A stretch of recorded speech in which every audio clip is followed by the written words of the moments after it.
ನೀವೇನಾದರೂ international airport ಹತ್ರ ಒಂದು ಸೈಟ್ ನೋಡ್ತಾ ಇದ್ರೆ ಇವತ್ತು ಬ್ಯೂಟಿಫುಲ್ ಲೊಕೇಶನ್ನ ನಿಮಗೋಸ್ಕರ ತರ್ತಾ ಇದ್ದೀನಿ.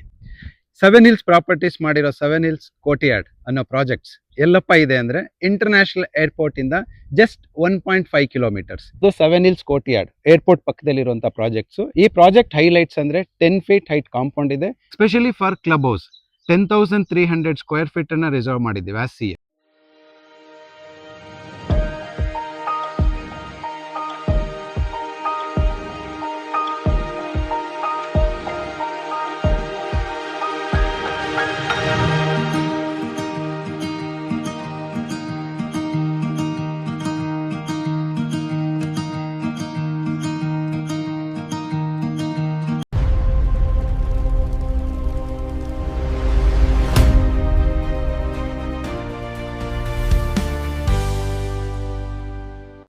ನಮಸ್ಕಾರ ವೀಕ್ಷಕರೇ, ನಾನ್ ಜಗದೀಶ್. ಇವತ್ತು ನಿಮ್ಮ ಜೊತೆಗೆ ನೀವೇನಾದರೂ ಇಂಟರ್ನ್ಯಾಷನಲ್ ಏರ್ಪೋರ್ಟ್ ಹತ್ರ ಒಂದು ಸೈಟ್ ನೋಡ್ತಾ ಇದ್ರೆ ಇವತ್ತು ಬ್ಯೂಟಿಫುಲ್ ಲೊಕೇಶನ್ನ ನಿಮಗೋಸ್ಕರ ತರ್ತಾ ಇದ್ದೀನಿ. ಸೆವೆನ್ ಹಿಲ್ಸ್ ಪ್ರಾಪರ್ಟೀಸ್ ಮಾಡಿರೋ ಸೆವೆನ್ ಹಿಲ್ಸ್ ಕೋರ್ಟ್ಯಾರ್ಡ್ ಅನ್ನೋ ಪ್ರಾಜೆಕ್ಟ್ಸ್ ಎಲ್ಲಪ್ಪ ಇದೆ ಅಂದರೆ ಇಂಟರ್ನ್ಯಾಷನಲ್ ಏರ್ಪೋರ್ಟ್ ಇಂದ ಜಸ್ಟ್ 1.5 ಕಿಲೋಮೀಟರ್ಸ್. ಅಂದರೆ ಬಿಫೋರ್ ಇಂಟರ್ನ್ಯಾಷನಲ್, ಆಫ್ಟರ್ ಏರ್ಪೋರ್ಟ್ ಅಲ್ಲ. ಹಾಗೆ IT hardware aerospace park, almost 5,000 acres companies ಬರ್ತಾರಂತ. SEZ special economic zone just 1 kilometre distance ಅಲ್ಲಿದೆ. ಹಾಗೆ ನಿಮಗೆ ಏರ್ಪೋರ್ಟ್ ಈಸ್ಟ್ ಗೇಟ್ ಇಂದ 1.5 ಕಿಲೋಮೀಟರ್, ಮೆಟ್ರೋ ಸ್ಟೇಷನ್ 2 ಕಿಲೋಮೀಟರ್ ಇದೆ. ಈ ಪ್ರಾಪರ್ಟಿ ನೋಡ್ತಾ ಇದ್ದೀರಲ್ಲ. ಸೊ ಯಾವತ್ತು ನಾವು ಪ್ರಾಪರ್ಟಿನ ಚೂಸ್ ಮಾಡಬೇಕಾದ್ರೆ 3 ಫ್ಯಾಕ್ಟರ್ನ ನೋಡಬೇಕು. ಆಸ್ ಪರ್ ನನ್ನ ನಾಲೆಡ್ಜ್ ಪ್ರಕಾರ, ಒಂದು ಫಸ್ಟ್ ಪ್ರಿಯಾರಿಟಿ ನಾವು ಯಾವಾಗಲೂ ಲೊಕೇಶನ್ನ ಕೊಡಬೇಕು. ಯಾಕಂದ್ರೆ location in and around developments ಇದೆಯಾ, ಕಂಪನೀಸ್ ಇದೆಯಾ, ಏರ್ಪೋರ್ಟ್ ಇದೆಯಾ, ರೈಲ್ವೆ ಸ್ಟೇಷನ್ಸ್ ಇದೆಯಾ, ಸ್ಕೂಲ್ಸ್ ಕಾಲೇಜಸ್ ಇದೆಯಾ, ಅಪ್ರಿಸಿಯೇಷನ್ ಎಲ್ಲಿ ಸಿಗುತ್ತೆ ಅನ್ನೋದು ಕೂಡ ಇಂಪಾರ್ಟೆಂಟ್ ಆಗಿರುತ್ತೆ. ಸೊ ಜೊತೆಗೆ ನಿಮಗೆ ಇಂಟರ್ನ್ಯಾಷನಲ್ ಏರ್ಪೋರ್ಟ್ ಇದೆ, ಹಾಗೆ ನಿಮ್ಗೆ ಮೆಟ್ರೋ ಸ್ಟೇಷನ್ಸ್ ಕೂಡ ತುಂಬಾ ಹತ್ರ ಬರ್ತಾ ಇದೆ. ಅದಾದ್ಮೇಲೆ ನೀವು ಲೊಕೇಶನ್ ಅನ್ನ ಚಾಯ್ಸ್ ಮಾಡಿದ್ರಿ, ನೆಕ್ಸ್ಟ್ ಏನ್ ಮಾಡ್ಬೇಕಂದ್ರೆ ಡಾಕ್ಯುಮೆಂಟೇಶನ್ ನೋಡ್ಬೇಕಾಗತ್ತೆ. ಎಲ್ಲ ಅಪ್ರೂವಲ್ಸ್ ಇದೆಯಾ, ಎ ಖಾತಾ ಇದೆಯಾ, ಈ ಖಾತಾ ಇದೆಯಾ, ಬ್ಯಾಂಕ್ ಲೋನ್ಸ್ ಇದೆಯಾ. ಸೊ ಅದು ತುಂಬಾ ಇಂಪಾರ್ಟೆಂಟ್ಸ್, ನೀವು ಡಾಕ್ಯುಮೆಂಟೇಶನ್ ಚೆಕ್ ಮಾಡುವಂಥದ್ದು. ಸೊ ಮಿನಿಮಮ್ ಬ್ಯಾಂಕ್ ಲೋನ್ ತಗೊಳ್ಳಿ. ಸೊ ಯಾವ್ದಾದ್ರು ಒಂದು ಬ್ಯಾಂಕ್ ಅಲ್ಲಿ ಸ್ವಲ್ಪ ಆದ್ರೂ ಲೋನ್ ತಗೊಳ್ಳಿ, ಇಲ್ಲ ನೀವು ಮ್ಯಾಕ್ಸಿಮಮ್ ಲೋನ್ ತಗೊಳ್ಳಿ, ಪ್ರೀ ಕ್ಲೋಸ್ ಮಾಡಿ. ಬ್ಯಾಂಕ್ ಕೂಡ ತುಂಬಾ ಸಪೋರ್ಟಿವ್ ಆಗಿದೆ. ಹಾಗೆ ಇನ್ನೊಂದು, ಪ್ರಾಪರ್ಟಿ ಮೇಂಟೆನೆನ್ಸ್ ಅನ್ನೋದು ತುಂಬಾ ಇಂಪಾರ್ಟೆಂಟ್ ನಿಮಗೆ. ಬಿಕಾಸ್ ನಿಮ್ಗೆ ರಿಟರ್ನ್ಸ್ ಕೊಡೋದೇ ಪ್ರಾಪರ್ಟಿ ಮೇಂಟೆನೆನ್ಸ್. ನಿಮ್ ಪ್ರೊಫೆಷನ್ ಬೇರೆ ಇರುತ್ತೆ, ನೀವೆಲ್ಲೋ ಇರ್ತೀರಾ, ಒಂದು NRI ಆಗಿರ್ತೀರಾ ಬೇರೆ. ಬಿಕಾಸ್ ಒಂದು ಸೈಟ್ ತಗೊಂಡಿವಿ ಅಂತ ನೀವು ವೀಕ್ಲಿ ಬಂದು ಪ್ರೆಸೆಂಟ್ ಎವ್ರಿ ವೀಕ್ ಬಂದು ನೋಡಕ್ ಆಗಲ್ಲ ನೀವು. ಅವಾಗ ನೀವೇನ್ ಮಾಡ್ಬೇಕಾಗುತ್ತೆ, ಮೇಂಟೆನೆನ್ಸ್ ಅನ್ನೋದು ತುಂಬಾ ಇಂಪಾರ್ಟೆಂಟ್. ಹಾಗಾಗಿ ಇದೆಲ್ಲ ಫ್ಯಾಕ್ಟರ್ಸ್ ಅಂತ ನೋಡುವಂಥದ್ದು ನೋಡಿ, ಒಳ್ಳೆ ಕಂಪನೀಸ್ ಅಲ್ಲಿ, ಒಳ್ಳೆ ಲೊಕೇಶನ್ ಅಲ್ಲಿ, ಒಳ್ಳೆ ಡಾಕ್ಯುಮೆಂಟೇಶನ್ ನೋಡಿ ನೀವು ಸೆಲೆಕ್ಟ್ ಮಾಡೋದು ಫಸ್ಟ್ ಪ್ರಿಯಾರಿಟಿ ನಿಮ್ಮ ಕರ್ತವ್ಯ ಆಗಿರುತ್ತೆ. ಬಿಕಾಸ್ ಒಳ್ಳೆ ಪ್ರಾಪರ್ಟಿನ ನೀವು ಚೂಸ್ ಮಾಡೋದ್ರಿಂದ ನಿಮ್ಗೆ ರೈಟ್ ಇನ್ಫಾರ್ಮೇಶನ್ಸ್, ಜೊತೆಗೆ ನಾಳೆ ರೀಸೇಲ್ ಮಾಡೋದಕ್ಕೆ ಈಸಿ ಆಗುತ್ತೆ, ಬ್ಯಾಂಕ್ ಲೋನ್ ಪ್ರೋಸೆಸ್ ಆಗುತ್ತೆ. ಪ್ರತಿ ಒಂದಕ್ಕೂ ನಿಮ್ಗೆ ಬ್ಯಾಡ್ ಎಕ್ಸ್ಪೀರಿಯನ್ಸ್ ಆಗಲ್ಲ. ನೀವು ರಿಯಲ್ ಎಸ್ಟೇಟ್ ಅನ್ನ ನೀವು ಒಂದು ಪಾಸಿಟಿವ್ ವೇಲ್ ತಗೊಂಡು ಹೋಗ್ಬೋದು. ಸೊ ಹಾಗಾಗಿ ಈ 3 ಫ್ಯಾಕ್ಟರ್ನ ನೀವು ಗಮನದಲ್ಲಿ ಇಟ್ಕೊಳ್ಳಿ ಅಂತ ನಾನು ಹೇಳ್ತೀನಿ. ಹಾಗೆ ಸ್ನೇಹಿತರೆ, ಇದು ಸೆವೆನ್ ಹಿಲ್ಸ್ ಕೋರ್ಟ್ಯಾರ್ಡ್. ಇದು ಬಂದು ಫೇಸ್ 1 5 ಏಕರ್ಸ್, ಫೇಸ್ 2 ಹಾಗೆ 3 ಏಕರ್ ಎಕ್ಸ್ಟೆನ್ಷನ್ ಇದೆ. ಸೊ ಪ್ರಾಜೆಕ್ಟ್ಸ್ ಬಂದು ಇದು ಬಯಪ್ಪ, BMRD, UD ಕನ್ವರ್ಷನ್, ಹಾಗೆ ಎಲ್ಲಾ ತರದ ಅಪ್ರೂವಲ್, ಎ ಖಾತಾ, ಈ ಖಾತಾ ಇದೆ. ಹಾಗೆ ರೇರಾ ಅಪ್ರೂವ್ಡ್ ಆಗಿದೆ. ಜೊತೆಗೆ ನಿಮಗೆ ಕ್ಲೋಸ್ ಟು ಏರ್ಪೋರ್ಟ್ ಇರೋದ್ರಿಂದ each individual sites construction NOC ಕೂಡ ಇದೆ ನಿಮಗೆ, ಕನ್ಸ್ಟ್ರಕ್ಷನ್ ಸ್ಪಾಟ್. ಸೊ ಹಾಗೆ ನಿಮ್ಗೆ 80% ಯಾವ ಬ್ಯಾಂಕ್ ಆದ್ರೂ ಬ್ಯಾಂಕ್ ಲೋನ್ ನೀವು ತಗೋಬಹುದು. ಎನಿ ನ್ಯಾಷನಲೈಸ್ ಬ್ಯಾಂಕ್ಸ್, ಎನಿ ಯಾವ ಬ್ಯಾಂಕ್ ಅಲ್ಲಿ ಬೇಕಾದ್ರೂ ಲೋನ್ ಆಗುತ್ತೆ, ಎ ಖಾತಾ ಮತ್ತೆ ಈ ಖಾತಾ ಇರೋದ್ರಿಂದ. ದ ಪ್ರಾಪರ್ಟಿ ಏನಂದ್ರೆ, ಇವಾಗ ನೀವು ಇಲ್ಲಿ ಗ್ರೀನರಿ ನೋಡ್ತಾ ಇದ್ದೀರಲ್ಲ, ಆಲ್ಮೋಸ್ಟ್ 18,000 ಪ್ಲಾಂಟೇಶನ್ ಹಾಕಿದೀವಿ. ತುಂಬಾ ನಿಮಗೆ ಆಪಲ್ ಪ್ಲಾಂಟ್ಸ್ ಇದೆ, cherry, berry, orange, fruits, banana, ಎಲ್ಲಾ ತರದ ಪ್ಲಾಂಟ್ಸ್ ನೀವು ನೋಡ್ಬೋದು. ಲೆಮನ್ ಇಂದ ಹಿಡಿದು ನೀವು ಎಲ್ಲಾ ತರದ ಫ್ಲವರ್ಸ್ ನೋಡ್ಬೋದು. So because of the beauty ಏನಂದ್ರೆ, ನಮ್ಗೆ ಗ್ರೀನರಿ ಇದ್ರೆ ತುಂಬಾ ಚೆನ್ನಾಗಿರುತ್ತೆ ಪ್ರಾಜೆಕ್ಟ್ಸ್. ಸೊ ಅದರಿಂದ ನಾವು ಮ್ಯಾಕ್ಸಿಮಮ್ ಗ್ರೀನರಿಗೆ ಸ್ಕೋಪ್ ಕೊಟ್ಟಿದ್ದೀವಿ. ದ ಕನ್ಸ್ಟ್ರಕ್ಷನ್ ಪಾರ್ಟ್ ಕೂಡ ರೆಡಿ ಇದೆ, ಇಮಿಡಿಯೇಟ್ ಕನ್ಸ್ಟ್ರಕ್ಷನ್ಗೆ ಹೋಗ್ಬೋದು. ಅದ್ರಲ್ಲಿ ನಾವು ಹೇಳಿದ್ಮೇಲೆ ಹಾಗೆ 2 ಟೈಪ್ಸ್ ಇದೆ. ಇದರ ನಿಮ್ಗೆ ಓನ್ ಕನ್ಸ್ಟ್ರಕ್ಷನ್ಸ್ ಬೇಕು ಅಂದ್ರೂ ಕೂಡ ಮಾಡ್ಕೋಬಹುದು, ವಿಲ್ಲಾ ತರ. ಸೊ ಇಲ್ಲ ಅಂದ್ರೆ ನೀವು ಬಿಸ್ನೆಸ್ ಮಾಡಲ್ ಹೌಸ್ ನೀವು ಮಾಡ್ತೀವಿ ಅಂತ ಹೇಳಿದ್ರು ಕೂಡ ಇದು ಯುರೋಪಿಯನ್ ಸ್ಟೈಲ್ ವಿಲಾಮೆಂಟ್, ಅದರಲ್ಲೂ ಕಸ್ಟಮೈಸ್ ಮಾಡ್ಕೊಡ್ತೀನಿ ನಿಮ್ಗೆ. ಸೊ ಒಳ್ಳೆ ಮಂತ್ಲಿ ಅಥವಾ ಡೇ ರೆಂಟಲ್ ಕಾನ್ಸೆಪ್ಟ್ಸ್ ಕೂಡ ವರ್ಕೌಟ್ ಮಾಡ್ಕೋಬಹುದು. ದಿ ಪ್ರಾಜೆಕ್ಟ್ಸ್ ಹಾಗಾಗಿ ಹೈಲೈಟ್ಸ್ ಹೇಳೋದಾದ್ರೆ ಎಲ್ಲ ಅಪ್ರೂವಲ್ಸ್, ಎ ಖಾತಾ, ಈ ಖಾತಾ ಇದೆ. ಆಲ್ಮೋಸ್ಟ್ ದ ಸೈಟ್ಸ್ ನೀವು ಬಂದು ವಿಸಿಟ್ ಮಾಡಿದ್ರೆ ನಿಮ್ಗೆ ಗೊತ್ತಾಗುತ್ತೆ. So proper way of maintenance ಕೂಡ ಇದೆ. So Seven Hills Courtyard airport ಪಕ್ಕದಲ್ಲಿರುವಂತ ಪ್ರಾಜೆಕ್ಟ್ಸ್. ಈ ಪ್ರಾಜೆಕ್ಟ್ ಹೈಲೈಟ್ಸ್ ಅಂದ್ರೆ 10 ಫೀಟ್ ಹೈಟ್ ಕಾಂಪೌಂಡ್ ಇದೆ, ಈಚ್ ಇಂಡಿವಿಜುವಲ್ ಸೈಟ್ಗೆ ಪಿಕೆಟ್ ಫೆನ್ಸಿಂಗ್ ಇದೆ, 3 ಫೀಟ್ ಗಾರ್ಡನ್ ಏರಿಯಾ ಕೊಟ್ಟಿದ್ದೀವಿ. ಹಾಗೆ ಇದು ನಿಮಗೆ ಯಾವುದೇ ರೋಡ್ ಡಿಗ್ಗಿಂಗ್ ಆಪ್ಷನ್ಸ್ ಕೊಟ್ಟಿಲ್ಲ. 6-7 ಲೈನ್ಸ್ ಕೇಬಲ್ಸ್ ಹೋಗಿದೆ, ಅಂಡರ್ ಗ್ರೌಂಡ್ ಕೇಬಲ್ಸ್ ಪ್ರತಿಯೊಂದು ನಿಮಗೆ ಈಚ್ ಇಂಡಿವಿಜುವಲ್ ಸೈಟ್ಸ್ಗೂ ಪ್ರಿಯಾರಿಟಿ ಕೊಟ್ಟಿದ್ದೀವಿ. ಏನಕ್ಕಂದ್ರೆ ದ ಕಾಸ್ಟ್ ಕಟ್ ಡೌನ್ಗೋಸ್ಕರ ಡೆವಲಪರ್ ಏನ್ ಮಾಡ್ತಾರೆ, ಒಂದು ಮ್ಯಾನ್ ಹೋಲ್ ಮಾಡಿ 4 ಕನೆಕ್ಟ್ ಮಾಡ್ತಾರೆ, ಅಥವಾ ಒಂದು ನೀವು ಮೇಂಟೆನೆನ್ಸ್ ಬಂದ್ರೆ 4 ಪ್ರಾಬ್ಲಮ್ ಆಗುತ್ತೆ. ಬಟ್ ನಾವು ಈ ತರ ಮಾಡಿಲ್ಲ ಇಲ್ಲಿ. ಸೊ ಎವ್ರಿಥಿಂಗ್ ಎಲ್ಲ ಸ್ಟೆಪ್ಸ್ ಕೂಡ ನೀವು ಆರ್ಕಿಟೆಕ್ಟ್ ಡಿಸೈನ್ ಥ್ರೂ ಮಾಡಿದ್ದೀವಿ. ಸೊ ನೀವು ನೋಡ್ತಾ ಇದ್ದೀರಾ ಈ ಪ್ರಾಜೆಕ್ಟ್ಸ್ ಅಲ್ಲಿ. ನೀವು ಕೆಲವು ಹೈಲೈಟ್ಸ್ ಅಥವಾ ನೀವು ಪ್ರಾಜೆಕ್ಟ್ಸ್ ಬಂದಾಗ ನೀವು ಡೀಪ್ ಸ್ವಲ್ಪ ಪೇಷನ್ಸ್ ಇಟ್ಕೊಂಡು ನೀವು ಬಂದು ಪ್ರಾಜೆಕ್ಟ್ ಅನ್ನು ನೋಡ್ಬೇಕಾಗುತ್ತೆ. ಏನಂದ್ರೆ ಈಗ ಬೆಸ್ಕಾಂ, KEB, ಈಗ KEB ಅಷ್ಟೇ, ನೀವು ಯಾವುದೇ ಪ್ರಾಜೆಕ್ಟ್ಸ್ ಅಲ್ಲಿ ನೀವೆಲ್ಲೇ ಸೈಟ್ಸ್ ತಗೊಂಡ್ರು ನೀವು ಮನೆ ಕಟ್ಟಬೇಕಾದ್ರೆ 3-3.5 ಲಕ್ಷ ನೀವು ಡಿಪಾಸಿಟ್ ಮಾಡಬೇಕಾಗುತ್ತೆ. ಬಟ್ ಈ ಪ್ರಾಜೆಕ್ಟ್ಸ್ ಅಲ್ಲಿ ನಾವು ಪ್ರತಿ ಒಂದು ಸೈಟ್ಗೂ 5 kV ಪವರ್ ತಗೊಂಡಿದ್ದೀವಿ. As per architect design each individual ಸೈಟ್ಸ್ಗೆ 5 kV. ಏನಕ್ಕಂದ್ರೆ ನೀವು ಸೈಟ್ ತಗೊಳ್ಳೋ ಜೊತೆಗೆ ಎಂಡ್ ಯೂಸರ್ ಆಗಿ ಬಂದಾಗ ನಿಮ್ಗೆ ಗೊತ್ತಾಗುತ್ತೆ, ಕಸ್ಟಮರ್ ಆಗಿ ಬಂದು ಮನೆ ಕಟ್ಟಬೇಕಾದ್ರೆ ಯಾವ ಚಾರ್ಜಸ್ ಬರುತ್ತೆ ಅಂತ, ಅದನ್ನ ನೀವು ನೋಟಿಸ್ ಮಾಡಬೇಕು. ಸೊ ಜೊತೆಗೆ ಇನ್ಸೂರೆನ್ಸ್ ಕೂಡ ಅದಕ್ಕಿದೆ. ಸೊ 5 kV ಜೊತೆಗೆ. ಸೊ ಅದ್ರ ಜೊತೆಗೆ ನಾವೇನ್ ಮಾಡಿದೀವಿ, ಪ್ರಾಪರ್ STP ಎಕ್ಸಿಕ್ಯೂಟ್ ಮಾಡಿದೀವಿ. 1,30,000 KLD ಕೆಪಾಸಿಟಿ ಇರುವಂತ STP ಅನ್ನು ಮಾಡಿದೀವಿ. ಅದಕ್ಕೆ ಆ ರೀಸೈಕ್ಲಿಂಗ್ ವಾಟರ್ ಕೂಡ ಈ ಎಲ್ಲ ಪ್ಲಾಂಟೇಶನ್ಸ್ ಕೂಡ ನಾವು ಪ್ರಾವಿಷನ್ಸ್ ಕೊಟ್ಟಿದ್ದೀವಿ.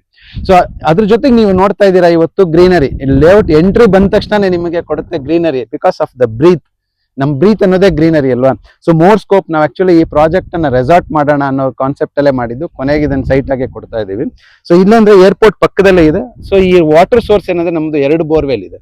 ಸೊ ವಾಟರ್ ಸೋರ್ಸ್ ಅಲ್ಲಿ ಹೇಳೋದಾದ್ರೆ ಜಸ್ಟ್ ನಿಮಗೆ ಇಲ್ಲಿಂದ ಬೆಟ್ಟಕೋಟೆ ಕೆರೆ ಅಂತ ಏರ್ಪೋರ್ಟ್ ಅಟ್ಯಾಚ್ 80 acres ತುಂಬಾ ದೊಡ್ಡ ಕೆರೆ ಇದೆ. ಸೊ ನೀವೆಲ್ಲ ಬಂದಾಗ ಸ್ವಲ್ಪ ಎಕ್ಸ್ಪ್ಲೋರ್ ಮಾಡೋವೆಲ್ಲ ನೋಡಿದಾಗ ವಾಟರ್ ಸೋರ್ಸ್ ನಮ್ಮಲ್ಲಿ 400-600 ಅಡಿಗೆ ನೀರು ಸಿಗುತ್ತೆ. ಸೊ ಆಲ್ರೆಡಿ ನಿಮ್ದು ಸಫಿಶಿಯಂಟ್ ವಾಟರ್ ಇದೆ, ಬಿಕಾಸ್ ನೀವು ಇಂಡಿವಿಜುವಲ್ ಬೋರ್ ಹಾಕೋ ಅವಶ್ಯಕತೆ ಇಲ್ಲ. ಎಲ್ಲ ಮೇಂಟೆನೆನ್ಸ್ ಅಂಡರ್ ಬರುತ್ತೆ. ಬಿಕಾಸ್ ಅದ್ರಲ್ಲೂ ಹೈಡ್ರೋನಮೆಟಿಕ್ ಸಿಸ್ಟಮ್ ನಿಮಗೆ ಕೊಟ್ಟಿದ್ದೀವಿ. ಏನಕ್ಕೆ ಪ್ರೆಷರೈಸ್ ವಾಟರ್ ನೀವು ಮನೆ ಕಟ್ಟಬೇಕಾದ್ರೆ ಟ್ಯಾಂಕ್ ಇಡೋದಾಗ್ಲಿ ಸಂಪ್ ಇಡೋದಾಗ್ಲಿ ಯಾವುದೇ ಇಲ್ಲದೆ ಕೂಡ ಮಾಡ್ಕೋಬಹುದು. ಬಟ್ ನಮ್ಮ ಇಂಡಿಯನ್ ಮೈಂಡ್ ಸೆಟ್ ಇಲ್ಲ, ನಮ್ ಟ್ಯಾಂಕ್ ಇರ್ಲಿ, ನಾವು ಮೇಲೊಂದು ಸಂಪ್ ಇರ್ಲಿ ಎಲ್ಲಾನು ಅಂದ್ರೆ ಅದು ಚಾಯ್ಸ್ ನಿಮ್ಗಿರುತ್ತೆ. ಸೊ ಹಾಗಾಗಿ ಡೆವಲಪ್ಮೆಂಟ್ಸ್ ಅನ್ನೋದು ತುಂಬಾ ಇಂಪಾರ್ಟೆಂಟ್. ಈಗ ರೋಡ್ ನೋಡ್ತಾ ಇದ್ದೀರಾ, CC ರೋಡ್ ಹಾಕಿದೀವಿ.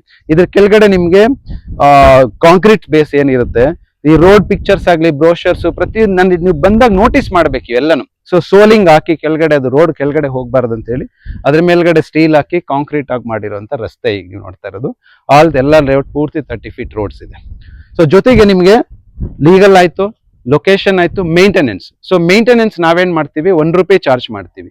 ಸೊ ಈ ಜಾನ್ವರಿಯಿಂದ ನೆಕ್ಸ್ಟ್ ಜಾನ್ವರಿವರೆಗೂ ₹1 ಅಂದ್ರೆ ಒಂದು 30-40ಗೆ ನಿಮ್ಗೆ ಅರೌಂಡ್ 14,000 ಪ್ಲಸ್ ನಿಮ್ಗೆ GST ಅಂದ್ರೆ ಒಂದು ₹16,000 ನೀವು ಪೇ ಮಾಡಿದ್ರೆ ಪೂರ್ತಿ ಮೇಂಟೆನೆನ್ಸ್ ಅಂಡರ್ ಇರುತ್ತೆ. CCTV, security. ಸೊ ಪ್ರತಿ ಒಂದು ನಿಮ್ಗೆ greenery, water, drainage systems, borewells, ಪ್ರತಿ ಒಂದು ಪೇಂಟಿಂಗು ಎಲ್ಲಾನು ನಿಮ್ಗೆ ಮೇಂಟೆನೆನ್ಸ್ ಅಂಡರ್ ಇರುತ್ತೆ. ಸೊ ಈ 3 ಇರೋದ್ರಿಂದ ಈ ಪ್ರಾಜೆಕ್ಟ್ಸ್ ಅನ್ನ ನೀವು ಒಂದ್ಸಲ ವಿಸಿಟ್ ಮಾಡಿ. ಸೊ ನಿಮ್ಗೊಂದು ಕ್ಲಾರಿಟಿ ಬರುತ್ತೆ, ಎಸ್ ನಾನು ಇಲ್ಲಿ ಪರ್ಚೇಸ್ ಮಾಡಬಹುದು ಅಂತ.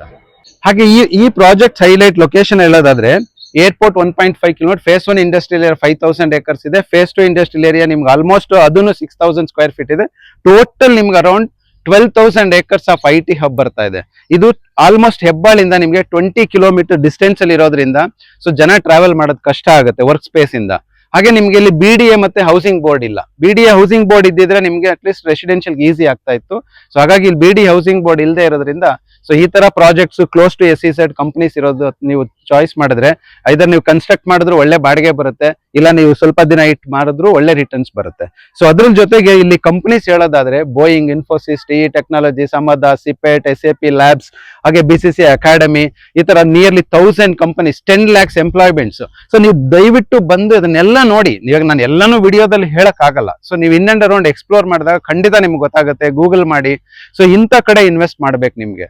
ರೆಸಿಡೆನ್ಷಿಯಲ್ ಏರಿಯಾಗಿಂತ ನೀವು ಎಲ್ಲಿ ಎಂಪ್ಲಾಯ್ಮೆಂಟ್ ಜನರೇಟ್ ಆಗುತ್ತೆ ಅಂತ ಕಡೆ ನೀವು ಇನ್ವೆಸ್ಟ್ ಮಾಡಿದ್ರೆ ಒಳ್ಳೆ ರಿಟರ್ನ್ಸ್ ಬರುತ್ತೆ. ಸೊ ಹಾಗಾಗಿ ಈ 7 Hills ಕೋರ್ಟ್ಯಾರ್ಡ್ ಅನ್ನೋ ಪ್ರಾಜೆಕ್ಟ್ ಒಂದ್ಸಲ ವಿಸಿಟ್ ಮಾಡಿ. ಹಾಗೆ ಸ್ನೇಹಿತರೆ, ಈಗ ನಾವು ಸೈಟ್ ತಗೊಂತಿದ್ವಿ ಅಂದ್ರೆ 10-15 ವರ್ಷ ಹಿಂದೆ ಹೋಗಿದ್ರೆ ಸೈಟ್ ರೇಟ್ ಕಡಿಮೆ ಇರ್ತಿತ್ತು, ತಗೊಂಡ್ 10 ವರ್ಷ ಕಾಯ್ತಿದ್ವಿ. ಆಫ್ಟರ್ ಕೋವಿಡ್, ಡಿಮಾನಿಟೇಷನ್ಸ್ ಇವೆಲ್ಲ ಆದ್ಮೇಲೆ ತುಂಬಾ ಚೇಂಜಸ್ ನೋಡ್ತಾ ಇದೀವಿ. ಈಗ ನೀವು ಸೈಟ್ಗೆ 60-70 ಲಕ್ಷ ಹಾಕಿ ನೀವು ಸೈಟ್ ತಗೊಂಡು ಅದಕ್ಕೆ ಬರೀ EMI ಕಟ್ಟಿ ನೀವು ಅದನ್ನ ಪ್ರಾಪರ್ಟಿನ ಯೂಸ್ ಮಾಡ್ಕೊಳ್ಳದೆ ಇದ್ರೆ ಪ್ರಯೋಜನ ಇಲ್ಲ. ಸೊ ಅದಕ್ಕೆ ನಮ್ಮ ಕಡೆಯಿಂದ ಒಂದು ಸ್ಕೀಮ್ ಇದೆ. ಸ್ಕೀಮ್ ಇನ್ ದ ಸೆನ್ಸ್ ನಿಮ್ಗೆ 2 ತರದಿದೆ. ನಮ್ಮಲ್ಲಿ ಸೈಟ್ ತಗೊಂಡಿರೋರು ನಿಯರ್ ಬೈ ಕಂಪ್ನೀಸ್ ಅಲ್ಲಿ ವರ್ಕ್ ಮಾಡೋರು ಓನ್ ಕನ್ಸ್ಟ್ರಕ್ಷನ್ ಮಾಡ್ಬೋದು. ಇಲ್ಲ ಅಂದ್ರೆ ನೀವು ಒಂದು ಸ್ಮಾಲ್ ಟೀನಿ ಹೌಸ್ ಕಾನ್ಸೆಪ್ಟ್ ಅನ್ನ ಕೂಡ ನಾವು ಇಂಟ್ರೊಡ್ಯೂಸ್ ಮಾಡಿದೀವಿ. ಆ ಟೀನಿ ಹೌಸ್ ಕಾನ್ಸೆಪ್ಟ್ ಏನಪ್ಪಾ ಅಂದ್ರೆ ಒಂದು ಆಫ್ ಸೈಟ್ 2 BHK ಒಂದು ನಾವು ವಿಲ್ಲಾ ಮಾಡಿದೀವಿ. It is called European style villament. It is not a villa, it is a villament. ಅಂದ್ರೆ 600 ಸ್ಕ್ವೇರ್ ಫೀಟ್ ಅನ್ನ ಕನ್ಸ್ಟ್ರಕ್ಟ್ ಮಾಡಿದೀವಿ. ಅನದರ್ 600 ನಿಮ್ಗೆ ಲ್ಯಾಂಡ್ಸ್ಕೇಪ್ ಇದೆ.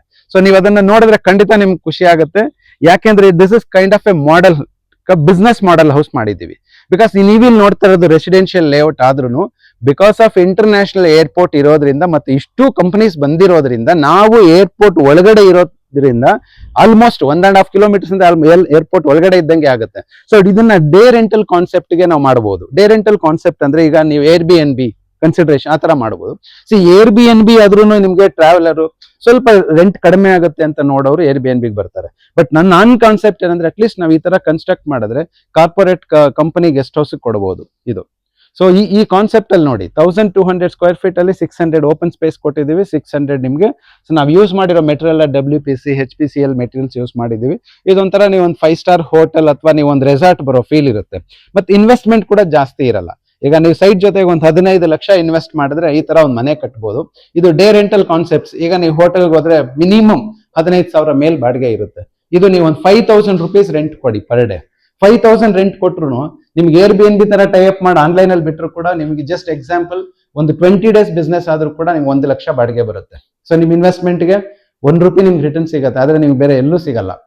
ಜೊತೆಗೆ ಇಲ್ಲ ನೀವು ಕಂಪನಿಗೆ ಕೊಟ್ವಿ ಅಂದ್ಕೊಳ್ಳಿ, ನೀವು 30 ಡೇಸ್ 5,000 ರುಪೀಸ್ ಅಂದ್ರೆ 1.5 ಲಕ್ಷ ಬರುತ್ತೆ. ಅದರಲ್ಲಿ ನಮ್ಗೆ ಏನಂದ್ರೆ ಮೇಂಟೆನೆನ್ಸ್ ನಾವೇ ಮಾಡೋದ್ರಿಂದ 30% ನಾವು ತಗೊಂತೀವಿ.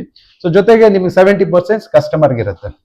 ಸೊ ಈ ಕಾನ್ಸೆಪ್ಟ್ಸ್ ಕೂಡ ನೀವು ವರ್ಕೌಟ್ ಮಾಡಬಹುದು. ಬಿಕಾಸ್ ನನ್ನ ಕನ್ಸರ್ನ್ ಏನಂದ್ರೆ ಇನ್ವೆಸ್ಟ್ಮೆಂಟ್ ಸೈಟ್ ಎಲ್ಲ ತಗೊಂಡು ಬರೀ ಲ್ಯಾಂಡ್ ಇಟ್ಕೊಳ್ಳೋದಕ್ಕಿಂತ ಈ ತರ ಕಾನ್ಸೆಪ್ಟ್ ಬನ್ನಿ. ಈಗ ನೀವು ತಗೊಂಡು ಇಲ್ಲೇ ಶಿಫ್ಟ್ ಮಾಡ್ಕೊಂಡು ಬರೋರು ಕೆಲವರು ಇದ್ದಾರೆ. ಬಿಕಾಸ್ ನಿಯರ್ ಬೈ ಕಂಪ್ನಿಲಿ ವರ್ಕ್ ಮಾಡೋರು, ಏರ್ಪೋರ್ಟ್ ಅಲ್ಲಿ ವರ್ಕ್ ಮಾಡೋರು ಅವ್ರಿಗೆ ಖಂಡಿತ ವರ್ಕೌಟ್ ಆಗುತ್ತೆ. ಬಟ್ ಆಸ್ ಇನ್ವೆಸ್ಟರ್ ಅನ್ನೋರಿಗೆ ನೀವು ಎಂಟಿ ಲ್ಯಾಂಡ್ ಇಟ್ಕೊಳ್ಳೋದಕ್ಕಿಂತ ನಿಮ್ಮ ಪ್ರೊಫೈಲ್ ಯೂಸ್ ಆಗುತ್ತೆ, ನಿಮ್ಮ ಏಜ್ ಯೂಸ್ ಆಗುತ್ತೆ, ಹಾಗೆ ನಿಮ್ಗೆ ಟ್ಯಾಕ್ಸ್ ಬೆನಿಫಿಟ್ಸ್ ಕೂಡ ಸಿಗುತ್ತೆ. ಜೊತೆಗೆ ನಿಮ್ EMI ಕೂಡ ನೀವು ಇದರಲ್ಲೇ ಅರ್ನ್ ಮಾಡಿ ನೀವು ಪೇ ಮಾಡಬಹುದು. It's not A rocket science. So ನಮ್ಗೆ ಏನಂದ್ರೆ ಜನಕ್ಕೆ ಅಟ್ಲೀಸ್ಟ್ ಕನ್ವಿನ್ಸ್ ಮಾಡಿ ಈ ತರ ಮಾಡೋಣ. ಎಕ್ಸಾಂಪಲ್ ನಾನು ಈ ಮನೆ ಕಟ್ಟೋದಕ್ಕೆ ನಿಮ್ಗೆ ಹೇಳ್ತಾ ಇದ್ದೀನಿ ಒಂದು 15 ಲಕ್ಷ ಮಾಡಿ ಅಂತ. 15 ಲಕ್ಷ ನನಗೆ ಎಷ್ಟು ಪ್ರಾಫಿಟ್ ಬರುತ್ತೆ? ನನಗೆ ಪ್ರಾಫಿಟ್ ಬರುತ್ತೆ ಅಂತಲ್ಲ. ಸೊ ಎಲ್ಲರೂ ಟೋಟಲ್ ಒಂದು 20 ಮನೆ ಬಂದ್ರೆ ದ ಕನ್ಸ್ಟ್ರಕ್ಷನ್ ಕಾಸ್ಟ್ ಅನ್ನ ನಾವು ಉಳಿಸಬಹುದು. ಜೊತೆಗೆ ಸೊ ಈ ತರದಕ್ಕೆ ಒಂದು ಪ್ಲಾನ್ ಮಾಡಿದ್ರೆ ಖಂಡಿತ ನಿಮ್ದು ಆಲ್ಮೋಸ್ಟ್ ಈ ತರ 3 ಮನೆ ಇದೆ. ಸೊ ಇನ್ನೊಂದು 10-15 ಮನೆ ಮಾಡಿದ್ವಿ ಅಂದ್ರೆ ಈಸಿಯಾಗಿ ನಾವು ಕಾರ್ಪೊರೇಟ್ ಗೆಸ್ಟ್ ಹೌಸ್ಗೆ ನಾವು ಡೇ ರೆಂಟಲ್ ಕಾನ್ಸೆಪ್ಟ್ ವರ್ಕೌಟ್ ಮಾಡಬಹುದು. ಮೇಂಟೆನೆನ್ಸ್ ಮತ್ತೆ ಕ್ಲಬ್ ಹೌಸ್ ಅಥವಾ ಅಮ್ಯುನಿಟೀಸ್ ಅನ್ನೋದಾದ್ರೆ ಮೇಂಟೆನೆನ್ಸ್ ನಾವು ₹1 ಚಾರ್ಜ್ ಮಾಡ್ತೀವಿ ಪರ್ ಸ್ಕ್ವೇರ್ ಫೀಟ್. ಈ ಎಕ್ಸಾಂಪಲ್ 30-40 ಅಂದ್ರೆ 1200 ಸ್ಕ್ವೇರ್ ಫೀಟ್ ಇಂಟು ₹1 ಅಂದ್ರೆ ಒಂದು ವರ್ಷಕ್ಕೆ 14,000 ರುಪೀಸ್ ಪೇ ಮಾಡಬೇಕಾಗುತ್ತೆ. ಇನ್ಕ್ಲೂಡಿಂಗ್ GST ಅಂದ್ರೆ 16,000 ಚೇಂಜ್ ಆಗುತ್ತೆ. ಸೊ ಅದು ಸಿಸ್ಟಮ್ ಜನರೇಟ್ ಇರ್ತಾರೆ. ಸೊ ಈ ಜನವರಿಯಿಂದ ನೆಕ್ಸ್ಟ್ ಜನವರಿವರೆಗೂ ಮಾಡಿದ್ರೆ ಪೂರ್ತಿ ಲೇಔಟ್ ಅಂಡರ್ ಮೇಂಟೆನೆನ್ಸ್ ಬರುತ್ತೆ. ಹಾಗೆ ಕ್ಲಬ್ ಹೌಸ್ ಈಗ ಅದರ್ ಅಮ್ಯುನಿಟೀಸ್ ಆದ್ರೆ basic amenities park, CA, drainage, sewage system, park ಪ್ರತಿಯೊಂದು ಆಗಿದೆ ನಿಮಗೆ. So especially for club house 10,300 square feet ಅನ್ನ ರಿಸರ್ವ್ ಮಾಡಿದ್ದೀವಿ ಆಸ್ CA. ಅದನ್ನ ಗವರ್ಮೆಂಟ್ ಪರ್ಮಿಷನ್ ತಗೊಂಡು ನಾವು ಅಪ್ರೂವಲ್ ತಗೊಂಡು ನಾವು ಕನ್ಸ್ಟ್ರಕ್ಷನ್ ಸ್ಟಾರ್ಟ್ ಮಾಡ್ತೀವಿ. ಬಟ್ ಅದಕ್ಕೆ ನಾವು ಪೇಮೆಂಟ್ ಈಗ ತಗೊಂತಾ ಇಲ್ಲ. ಏನಕ್ಕಂದ್ರೆ ಅಟ್ಲೀಸ್ಟ್ ಒಂದು 25 ಮನೆ ಬಂದ್ರೆ ನಾವು ಕ್ಲಬ್ ಹೌಸ್ ಸ್ಟಾರ್ಟ್ ಮಾಡಿದ್ರೆ ಕ್ಲಬ್ ಹೌಸ್ ಮುಗಿಯೋ ಅಷ್ಟೊತ್ತಿಗೆ ಇನ್ನೊಂದು 25 ಮನೆ ಅಟ್ಲೀಸ್ಟ್ ಒಂದು 50 ಮನೆ ನಮಗೆ ಪೊಸಿಷನ್ ಅಲ್ಲಿ ಇರುತ್ತೆ. ಅವಾಗ ಮೇಂಟೆನೆನ್ಸ್ ಕೂಡ ಈಸಿ ಆಗುತ್ತೆ. ಆ ಕ್ಲಬ್ ಹೌಸ್ ಮೇಂಟೆನೆನ್ಸ್ ಕೂಡ ನಾವೇನ್ ಮಾಡ್ತಾ ಇದೀವಿ ಅಂತ ಹೇಳಿದ್ರೆ ಒಂದು 10 ರೂಮ್ ಪ್ರಾವಿಷನ್ ಕೊಟ್ಟಿದೀವಿ. Club house, other amenities, badminton ಪ್ರತಿಯೊಂದು ಇರುತ್ತೆ ನಿಮ್ಗೆ. ಆ 10 ರೂಮ್ಸ್ ಅನ್ನ ನಾವು ರೆಂಟ್ ಔಟ್ ಮಾಡೋದ್ರಿಂದ ಈ ಪೂರ್ತಿ ಲೇಔಟ್ ಮೇಂಟೆನೆನ್ಸ್ ಹಾಗೆ ಕ್ಲಬ್ ಹೌಸ್ ಮೇಂಟೆನೆನ್ಸ್ ಕೂಡ ಅದರಲ್ಲೇ ಹೋಗುತ್ತೆ. ಮತ್ತೆ ನೀವು ಎಕ್ಸ್ಟ್ರಾ ಪೇಮೆಂಟ್ ಕೊಡೋ ಅವಶ್ಯಕತೆ ಇರಲ್ಲ. ಹಾಗೆ ಇಷ್ಟು ಪ್ಲಾನ್ ಮಾಡಿ ಬ್ಲೂ ಪ್ರಿಂಟ್ ಕೂಡ ಅಪ್ರೂವಲ್ ಆಗಿದೆ. ಬಯಪ್ಪ ರೇರಾ ಅಪ್ರೂವ್ಡ್ ಖಾತಾ ಇರುವಂತ ಈ ಲೇಔಟ್ ಪ್ರೈಸ್ ಎಷ್ಟಪ್ಪ ಇದೆ ಅಂತ ನೀವು ಅನ್ಕೊಂತಾ ಇದ್ದೀರಾ? ಪ್ರೆಸೆಂಟ್ ಪ್ರೈಸ್ ಈಗ 7,500 ರುಪೀಸ್ ಇದೆ. ಹಾಗೆ ನೆಗೋಷಿಯಬಲ್ ಕೂಡ ಇದೆ. ನೀವು ಖಂಡಿತ ನನ್ನ ರಿಕ್ವೆಸ್ಟ್ ಏನಂದ್ರೆ ನೀವು ಪ್ರಾಜೆಕ್ಟ್ಸ್ಗೆ ಬನ್ನಿ, ದಯವಿಟ್ಟು ಬಂದು ಸ್ವಲ್ಪ ಪೇಷನ್ಸ್ ಇಟ್ಕೊಂಡು ಟೈಮ್ ಇಟ್ಕೊಂಡು ಬಂದು ಪ್ರಾಜೆಕ್ಟ್ಗೆ ಒಂದು ಸ್ವಲ್ಪ ಟೈಮ್ ಕೊಡಿ. ಇನ್ ಅಂಡ್ ಅರೌಂಡ್ ಎಕ್ಸ್ಪ್ಲೋರ್ ಮಾಡಿ. ಏರ್ಪೋರ್ಟ್ ಎಷ್ಟು ದೂರ ಇದೆ, ಎಷ್ಟು ಕಂಪ್ನೀಸ್ ಬರ್ತಾ ಇದೆ, ನಾನು ಯಾಕೆ ಇನ್ವೆಸ್ಟ್ ಮಾಡಬೇಕು ಕ್ವಶನ್ ಮಾರ್ಕ್ ಮಾಡ್ಕೊಳ್ಳಿ. ಜೊತೆಗೆ ನೆಗೆಟಿವ್ ಪಾಯಿಂಟ್ಸ್ ಎಷ್ಟು ಬರುತ್ತೆ ಅನ್ನೋದನ್ನ ಒಂದು ಲಿಸ್ಟ್ ಔಟ್ ಮಾಡಿ. ಅಷ್ಟಕ್ಕೂ ನಾವು ಬೇಕಾದ್ರೆ ಆನ್ಸರ್ ಮಾಡ್ತೀವಿ. ಸೊ ಜೊತೆಗೆ ಏನಕ್ಕಂದ್ರೆ ಬಿಕಾಸ್ ನಿಮ್ ನೆಗೆಟಿವ್ ಪಾಯಿಂಟ್ಸ್ ಅನ್ನು ಮಾಡಿ ಆಮೇಲೆ ನೀವು ಪಾಸಿಟಿವ್ ಪಾಯಿಂಟ್ಸ್ ತಗೊಂಡ್ರೆ ನಿಮ್ಗೆ ಈಸಿ ಆಗುತ್ತೆ. ನೀವು ನೆಕ್ಸ್ಟ್ ರೀಸೇಲ್ ಮಾಡೋದಕ್ಕಾಗ್ಲಿ ಕನ್ಸ್ಟ್ರಕ್ಟ್ ಮಾಡೋದಕ್ಕಾಗ್ಲಿ ತುಂಬಾ ಹೆಲ್ಪ್ಫುಲ್ ಆಗುತ್ತೆ. ಇವಾಗ ಈ ಗ್ರೀನರಿ ನೋಡ್ತಾ ಇದೀರಲ್ಲ, ಅಷ್ಟು ಖುಷಿ ಕೊಡುತ್ತೆ ಈ ಗ್ರೀನರಿ ಅಂದ್ರೆ.